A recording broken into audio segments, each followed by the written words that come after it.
प्रभु यीशु मसीह के मधुर और मीठे नाम में आज दिनांक 13 नवंबर दिन रविवार को हम आप सब श्रोताओं का हार्दिक स्वागत करते हैं।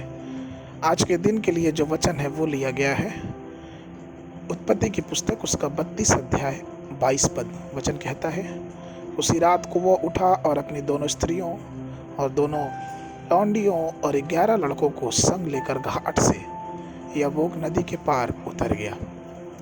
प्रभु में प्रिय लोगों, यब्बोक नदी उत्पत्ति की पुस्तक में वर्णित कई नदियों में से एक है। यब्बोक शब्द का अर्थ होता है कूदना। याकूब का परमेश्वर के साथ मलयुद्ध एक बहुत ही महत्वपूर्ण घटना थी जो यब्बोक नदी के किनारे हुई। जब वो नदी पार करके अकेला था तब एक मनुष्य उससे दिल निकलने तक मलयुद्ध करता रहा। याकूब ने भी उसके साथ प्रयास किया। जब वो याकूब पर प्रबल ना हुआ तब उसने कहा, मुझे जाने दे क्योंकि दिन ढलता है। परंतु याकूब ने कहा, जब तक तू मुझे आशीष ना दे तब तक मैं तुझे जाने न दूंगा। और इसी प्रकार याकूब को वहाँ भरपूर आशीषें मिली। आपको प्रभु के आशीर्वाद प्राप्त करना है, अगर आप उसके वादों को अपने जीवन में लाना है तो आत्मिक रूप से हमें एक योद्धा बनना पड़ेगा। एक बार की बात है कि एक बहन थी जिसकी आंखों की रोशनी कम होने लगी और उसने कुछ समय के लिए अपनी दृष्टि खो दी और वो अपनी हालत को सहन नहीं कर पाई। इसलिए उसने घुटने टेके और प्रभु से अपने आंखों की रोशनी वापस उपवास और प्रार्थना के साथ मांगने लगी। अंत में परमेश्वर ने उसके इस प्रार्थना के युद्ध को देखा, उसकी प्रार्थना सुनी और उसकी आंखों की रोशनी को वापस कर दिया। प्रियो, जब याकूब ने यहोवा को बिना आशीर्वाद जाए देने के लिए वो कहने लगा तो उसने कहा कि नहीं प्रभु, जब तक आप मुझे आशीर्वाद नहीं देंगे तब तक मैं यहाँ से जाऊँगा नहीं। आपको मालूम, याकूब के नाम का जो अर्थ है वो होता है धोखा देने वाला।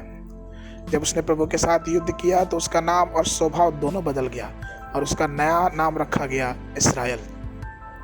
इसराइल का मतलब होता है परमेश्वर के साथ राजकुमार। याकूब यब्बोक के पास उस महत्वपूर्ण घटना को नहीं भूला, लेकिन उसने एक जगह का नाम पेनियल रखा जिसका अर्थ है परमेश्वर को आमने सामने देखना।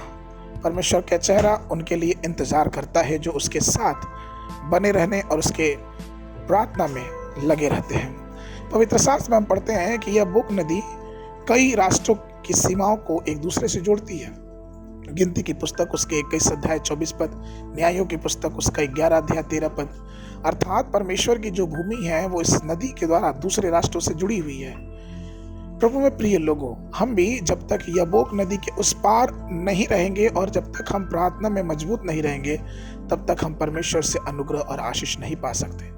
आइए अपने जीवन को यब्बोक नदी के उस किनारे पे ले जाएं जहां हमारी मुलाकात उस महान परमेश्वर से हो जो कि हमारे जीवन का राजा है। आज के मनन के लिए जो वचन है वो लिया गया है यशायाह नबी की पुस्तक उसका 33 अध्याय उसका 21 पद।